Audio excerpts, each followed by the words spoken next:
ಓಂ ಶಾಂತಿ.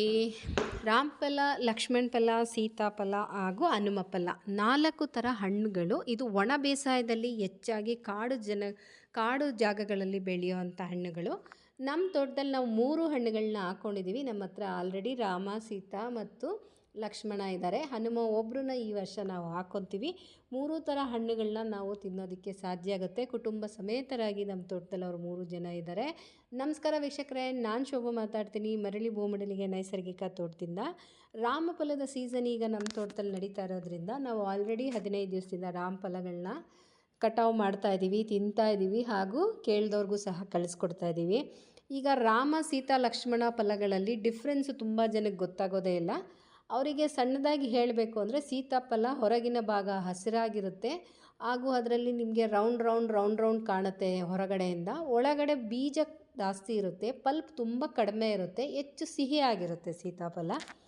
ಆದರೆ ರಾಮಫಲನ ನೀವು ಏನು ವಿಡಿಯೋದಲ್ಲಿ ನೋಡ್ತಾ ಇದ್ದೀರಿ, ಅದು ಕೆಂಪು ಮಿಶ್ರಿತ ಅಥವಾ ಕಂದು ಮಿಶ್ರಿತ ಬಣ್ಣದಲ್ಲಿ ಇರುತ್ತೆ, ಹಾಗೂ ಆರ್ಟ್ ಶೇಪಲ್ಲಿ, ಓವಲ್ ಶೇಪಲ್ಲಿ ಸ್ವಲ್ಪ ಜಾಸ್ತಿ ಬರುತ್ತೆ. ಸೀತಾಫಲಕ್ಕಿಂತ ಸ್ವಲ್ಪ ಸೈಜು ದೊಡ್ಡದಾಗೂ ಇರುತ್ತೆ. ಒಳಗಡೆ ತುಂಬ ಕ್ರೀಮಿ ಟೆಕ್ಸ್ಚರ್ ಅಥವಾ ಪಲ್ಪ್ ಅನ್ನೋದು ತುಂಬ ಜಾಸ್ತಿ ಇರುತ್ತೆ. ಬೀಜ ಸ್ವಲ್ಪ ಕಡಿಮೆ ಇರುತ್ತೆ ರಾಮಫಲದಲ್ಲಿ. ರುಚಿ ವಿಷಯಕ್ಕೆ ಬಂದಾಗ ಹೌದು, ಸಿಹಿ ಅಂತೂ ಇದ್ದೇ ಇರುತ್ತೆ. ಹಣ್ಣಾದ್ಮೇಲೆ ತಿಂದರೆ ಹೆಚ್ಚು ಸಿಹಿ ಆಗಿರುತ್ತೆ, ಆದರೆ ಹುಳಿ ಲೈಟಾಗಿ ಬರುತ್ತೆ. ಸಿಹಿ ಡಾಮಿನೇಟ್ ಮಾಡುತ್ತೆ, ಲೈಟಾಗಿ ಹುಳಿನೂ ಇರುತ್ತೆ. ಹುಳಿ ಮಿಶ್ರಿತವಾದಂಥ ಒಂದು ಸಿಹಿಯಾದ ಹಣ್ಣು, ತುಂಬ ರುಚಿಯಾಗಿರುತ್ತೆ. ಡೆಸರ್ಟ್ಗಳಲ್ಲಿ, ಸ್ವೀಟ್ಸ್ ಮಾಡೋದ್ರಲ್ಲಿ, ಅಥವಾ ರಾಬ್ಡಿ, ಜ್ಯೂಸಸ್, ಈ ಥರ ಬೇರೆ ಬೇರೆ ತುಂಬ ಪದಾರ್ಥಗಳನ್ನ ಮಾಡೋದ್ರಲ್ಲಿ ನಾವು ರಾಮಫಲನ ಬಳಸ್ಕೋಬೋದು. ಅದಕ್ಕೆ ನಾವು ಸಿಹಿಯಾಗಿ ಬೇರೆ ಏನನ್ನೂ ಮಿಕ್ಸ್ ಮಾಡ್ಕೊಳ್ಳೋದೇ ಬೇಡ. ಬರೀ ಹಣ್ಣಿನ ಪಲ್ಪಲ್ಲೇ ನಮಗೆ ಹೆಚ್ಚು ಸ್ವೀಟ್ ಇರುತ್ತೆ. ಅಷ್ಟು ರುಚಿಯಾದಂಥ ಹಣ್ಣು ನಮಗೆ ರಾಮಫಲದಲ್ಲಿ ಸಿಗುತ್ತೆ. ಆದರೆ ಲಕ್ಷ್ಮಣ ಫಲ ನಿಮಗೆ ಹೊರಗಿನ ಭಾಗದಲ್ಲಿ ಹಸ್ರಿಗಿರುತ್ತೆ, ಮುಳ್ಳು ಥರ ಇರುತ್ತೆ. ಒಳಗಡೆ ಅದೂ ಸಹ ಪಲ್ಪ್ ತುಂಬ ಚೆನ್ನಾಗಿರುತ್ತೆ. ಹಣ್ಣಾದಾಗ ಕೊಯ್ದು ತಿಂದಾಗ ಅದು ಸಹ ಸಿಹಿಯಾಗಿರುತ್ತೆ. ಸೀತಾಫಲಕ್ಕೆ ಕಂಪೇರ್ ಮಾಡಿದಾಗ ರಾಮಫಲ ಮತ್ತು ಲಕ್ಷ್ಮಣ ಫಲದಲ್ಲಿ ಹೆಚ್ಚು ಔಷಧೀಯ ಗುಣಗಳಿದೆ, ಹಾಗೂ ಇದು ಹೆಚ್ಚು ಕ್ಯಾನ್ಸರ್ ಇರೋವಂಥವ್ರಿಗೆ ಜಾಸ್ತಿ ಬಳಸೋದಕ್ಕೆ ಹೇಳ್ತಾರೆ. ಈಗ ರಾಮಫಲದಲ್ಲಿ ಏನೇನು ನಮಗೆ ನ್ಯೂಟ್ರಿಯೆಂಟ್ಸ್ ಫ್ಯಾಕ್ಟ್ರ್ ಇದೆ ಅಂದಾಗ, ವಿಟಮಿನ್ ಸಿ ತುಂಬ ಭರ್ಪೂರವಾಗಿ ಸಿಗೋದ್ರಿಂದ ನಮಗೆ ಇಮ್ಯುನಿಟಿ ಬೂಸ್ಟ್ ಮಾಡೋದಕ್ಕೆ ತುಂಬ ಚೆನ್ನಾಗಿ ಹೆಲ್ಪ್ ಮಾಡುತ್ತೆ. ವಿಟಮಿನ್ ಏನೂ ಇದೆ, ಇದು ಸಹ ನಮಗೆ ವಿಷನ್ ಮತ್ತು ಸ್ಕಿನ್ ಪ್ರಾಬ್ಲಮ್ ಇರೋರಿಗೆ ತುಂಬ ಒಳ್ಳೆಯದು. ಪೊಟ್ಯಾಶ್ ಜಾಸ್ತಿ ಇದೆ, ಹಾಗೂ ವಿಟಮಿನ್ ಬಿ ಜಾಸ್ತಿ ಇದೆ, ಮಿನರಲ್ಸು ಜಾಸ್ತಿ ಇದೆ. ಹೊಟ್ಟೆ ಹೆಲ್ತನ್ನು ಕಾಪಾಡೋದಕ್ಕೆ, ಡೈಜೆಸ್ಟಿವ್ ಪ್ರಾಬ್ಲಮ್ನ ಕಾಪಾಡೋದಕ್ಕೆ ರಾಮಫಲ ತಿನ್ನೋದ್ರಿಂದ ತುಂಬ ಉಪಕಾರಿಯಾಗುತ್ತೆ. ಹಾರ್ಟ್ ಪ್ರಾಬ್ಲಮ್ ಮತ್ತು ವೆಯ್ಟ್ ಮ್ಯಾನೇಜ್ಮೆಂಟ್ ಮಾಡೋರಿಗೂ ಸಹ ಇದು ಚೆನ್ನಾಗಿ ಕೆಲಸ ಮಾಡುತ್ತೆ.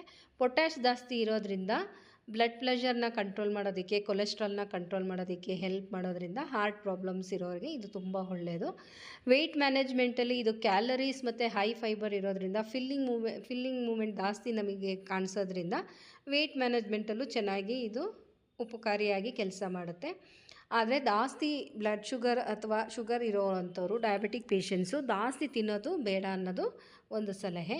ಈ ರೀತಿ ನೋಡಿ, ನಮಗೆ ರಾಮಫಲ ಬಹಳಷ್ಟು ರೀತಿಯಲ್ಲಿ ನಮಗೆ ದಿನನಿತ್ಯ ಬಳಸೋದ್ರಲ್ಲಿ ಉಪಕಾರಿಯಾಗಿದೆ. ಆದರೆ ಇದು ಸೀಸನಲ್ ಆಗಿರೋದ್ರಿಂದ, ಸೀಸನ್ ಇದ್ದಾಗ ನೀವು ಆದಷ್ಟು ರಾಮಫಲನ ತಿನ್ನಿ.